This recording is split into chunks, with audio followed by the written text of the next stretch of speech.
ಆತ್ಮೀಯ ವಿದ್ಯಾರ್ಥಿಗಳೇ ಹಾಗೂ ಶಿಕ್ಷಕ ಮಿತ್ರರೇ, ತಮ್ಮೆಲ್ಲರಿಗೂ ವಿದ್ಯಾರಾಜ್ ಕನ್ನಡ ಟ್ಯುಟೋರಿಯಲ್ ಯೂಟ್ಯೂಬ್ ಚಾನಲ್ಗೆ ಸ್ವಾಗತ ಸುಸ್ವಾಗತ. ಆತ್ಮೀಯರೇ, ಇಂದಿನ ತರಗತಿಯಲ್ಲಿ ನಾವು 10ನೇ ತರಗತಿಯ ಪ್ರಥಮ ಭಾಷೆ ಕನ್ನಡದ ದ.ರಾ. ಬೇಂದ್ರೆ ಅವರು ರಚನೆ ಮಾಡಿರುವ ಹಕ್ಕಿ ಹಾರುತ್ತಿದೆ ನೋಡಿದಿರಾ ಎನ್ನುವಂತಹ ಪದ್ಯದ ಕೃತಿಕಾರರ ಪರಿಚಯದ ಜೊತೆಗೆ ಪ್ರಶ್ನೋತ್ತರಗಳನ್ನು ತಿಳಿದುಕೊಳ್ಳುವ ಪ್ರಯತ್ನವನ್ನು ಮಾಡೋಣ.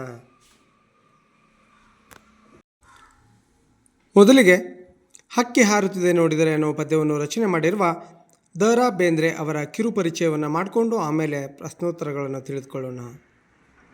ದ.ರಾ. ಬೇಂದ್ರೆ ಎಂಬ ಕಾವ್ಯನಾಮದಿಂದ ಪ್ರಸಿದ್ಧರಾಗಿರುವ ದತ್ತಾತ್ರೇಯ ರಾಮಚಂದ್ರ ಬೇಂದ್ರೆ ಇವರು ಕನ್ನಡದ ಶ್ರೇಷ್ಠ ಕವಿಗಳಲ್ಲಿ ಒಬ್ಬರಾಗಿದ್ದು, ಇವರು 1896ರಲ್ಲಿ ಧಾರವಾಡದಲ್ಲಿ ಜನಿಸಿದರು. ಇವರು ಕನ್ನಡ ಸಾಹಿತ್ಯಕ್ಕೆ ಅಪಾರವಾದ ಕೊಡುಗೆಗಳನ್ನು ನೀಡಿದ್ದಾರೆ.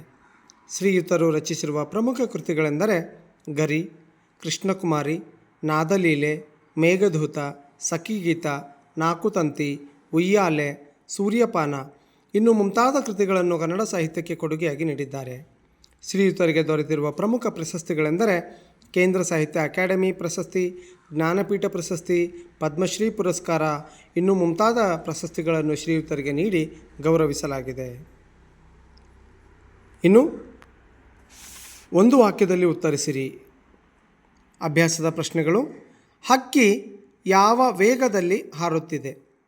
ಹಕ್ಕಿಯು ಎವೆ ತೆರೆದಿಕ್ಕುವ ಹೊತ್ತಿನೊಳಗೆ, ಅಂದರೆ ಕಣ್ಣುರೆಪ್ಪೆ ಮಿಟುಕಿಸುವಷ್ಟರಲ್ಲಿ ಗಾವುದ ದೂರದಲ್ಲಿ ಮುಂದೆ ಹಾರುತ್ತಿದೆ.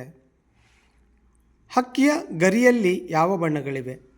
ಹಕ್ಕಿಯ ಗರಿಯಲ್ಲಿ ಬಿಳಿಯ ಹೊಳೆಯುವ ಬಣ್ಣಗಳಿವೆ.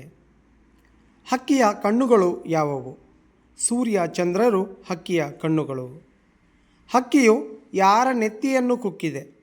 ಹಕ್ಕಿಯು ಸಾರ್ವಭೌಮರ ನೆತ್ತಿಯನ್ನು ಕುಕ್ಕಿದೆ. ಹಕ್ಕಿ ಯಾರನ್ನು ಹರಸಿದೆ? ಹಕ್ಕಿಯು ಹೊಸಗಾಲದ ಹಸು ಮಕ್ಕಳನ್ನು ಹರಸಿದೆ. ಹಕ್ಕಿಯು ಯಾವುದರ ಸಂಕೇತವಾಗಿದೆ? ಹಕ್ಕಿಯು ಕಾಲಪಕ್ಷಿಯ ಅಂದರೆ ಸಮಯದ ಸಂಕೇತವಾಗಿದೆ. ಹಕ್ಕಿಯ ಚುಂಚಗಳು ಎಲ್ಲಿಯವರೆಗೂ ಚಾಚಿವೆ? ಹಕ್ಕಿಯ ಚುಂಚಗಳು ದಿಗ್ಮಂಡಲಗಳ ಆಚೆಯವರೆಗೂ ಚಾಚಿವೆ. ಇನ್ನು 2-3 ವಾಕ್ಯಗಳಲ್ಲಿ ಉತ್ತರಿಸಿರಿ. ಇದು 2 ಅಂಕದ ಪ್ರಶ್ನೆಯಾಗಿ ನಿಮಗೆ ಪರೀಕ್ಷೆಗೆ ಬರುತ್ತೆ ಮಕ್ಕಳೇ. ಹಕ್ಕಿಯ ಹಾರಾಟವನ್ನು ಆಕಾಶಕ್ಕೆ ಹೇಗೆ ಹೋಲಿಸಿದ್ದಾರೆ? ತರತಮರಹಿತ ಸಮದೃಷ್ಟಿಯಿಂದ ಕೂಡಿದ ನೀಲ ಮೇಘ ಮಂಡಲ ಸಮಬಣ್ಣದಂತೆ, ಅನಂತ ಆಕಾಶದಲ್ಲಿರುವ ಮುಗಿಲಿಗೆ ರೆಕ್ಕೆಗಳು ಮೂಡಿದಂತೆ, ನಕ್ಷತ್ರ ಮಾಲೆಯನ್ನು ಧರಿಸಿಕೊಂಡು ಸೂರ್ಯ ಚಂದ್ರರನ್ನು ಕಣ್ಣಾಗಿಸಿಕೊಂಡು ಹಕ್ಕಿಯು ಹಾರಾಡುತ್ತಿರುವ ನೋಟ ಅದ್ಭುತವಾದುದು ಎಂದು ಕವಿಗಳು ವರ್ಣಿಸುತ್ತಾರೆ. ಹೊಸಗಾಲದ ಹಸು ಮಕ್ಕಳನ್ನು ಹಕ್ಕಿ ಹೇಗೆ ಹರಸಿದೆ? ಹಕ್ಕಿಯು ಯುಗಗಳ ಆಗುಹೋಗುಗಳನ್ನು ಹಿಂದಕ್ಕೆ ತಳ್ಳುತ್ತಾ ಹೊಸ ಮನ್ವಂತರದ ಪರಿವರ್ತನೆಗೆ, ಪ್ರಗತಿಗೆ ಕಾರಣವಾಗಿದೆ.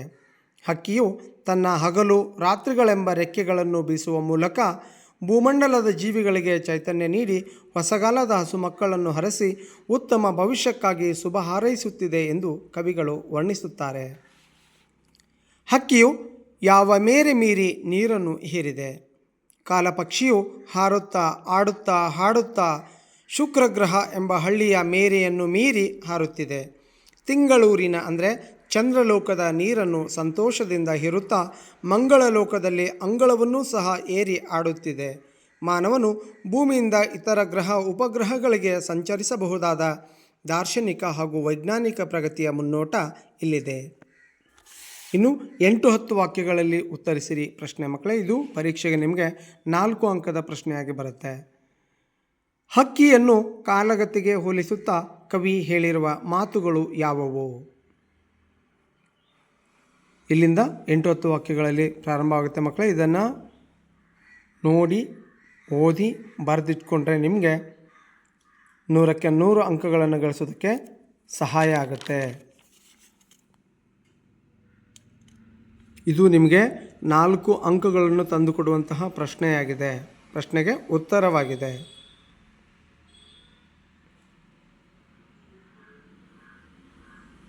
ಈಗ ಸಂದರ್ಭದೊಡನೆ ಸ್ವಾರಸ್ಯ ಬರೆಯಿರಿ.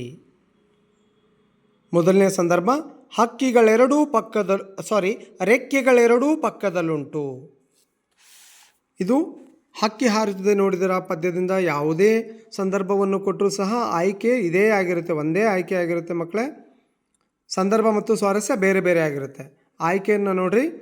ಪ್ರಸ್ತುತ ಸಾಲನ್ನು ಕವಿ ದ.ರಾ. ಬೇಂದ್ರೆ ವಿರಚಿತ ಗರಿ ಕವನ ಸಂಕಲನದಿಂದ ಆಯ್ದ ಹಕ್ಕಿ ಹಾರುತ್ತಿದೆ ನೋಡಿದರ ಎಂಬ ಪದ್ಯಪಾಠದಿಂದ ಆರಿಸಿಕೊಳ್ಳಲಾಗಿದೆ.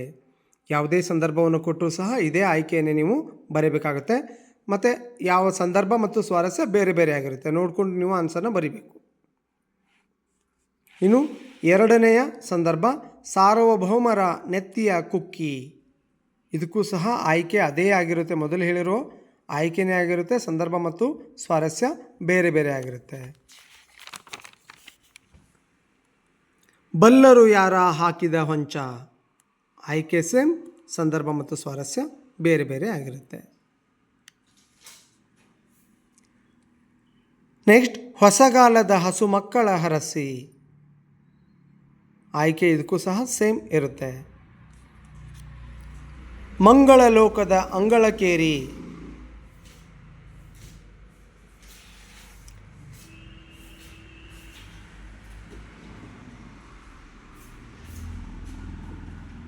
ಇನ್ನು ಮುಂದಿನ ಸಂದರ್ಭ ಬಲ್ಲರು ಯಾರ ಹಾಕಿದ ಹೊಂಚ. ಅದರ ಸ್ವಾರಸ್ಯ ಅಂದರೆ ಮೂರನೆಯ ಸಂದರ್ಭ ಇಲ್ಲಿದೆಯಲ್ವ, ಇದರ ಸ್ವಾರಸ್ಯವನ್ನು ಇಲ್ಲಿದೆ, ನೋಡ್ಕೊಂಬಿಡಿ. ನೆಕ್ಸ್ಟ್, ಅಭ್ಯಾಸದ ಪ್ರಶ್ನೆಗಳು.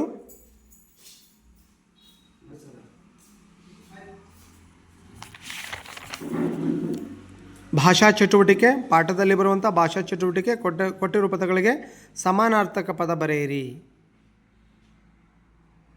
ನೆಕ್ಸ್ಟು ತತ್ಸಮ ತದ್ಭವ ಬರೆಯಿರಿ.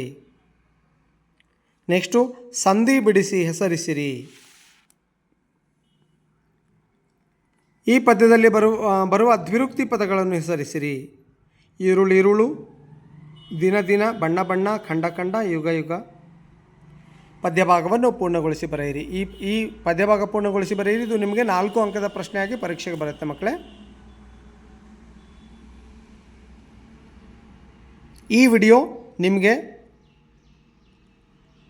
ಅಂದರೆ ನಿಮ್ಮ ಪರೀಕ್ಷೆಗೆ ಅನುಕೂಲ ಆಗಿದೆ ಮತ್ತು ನಿಮಗೂ ಸಹ ಅನುಕೂಲ ಆಗಿದೆ ಅಂಥೇಳಿ ನಾನು ಅಂದ್ಕೊಳ್ತೀನಿ.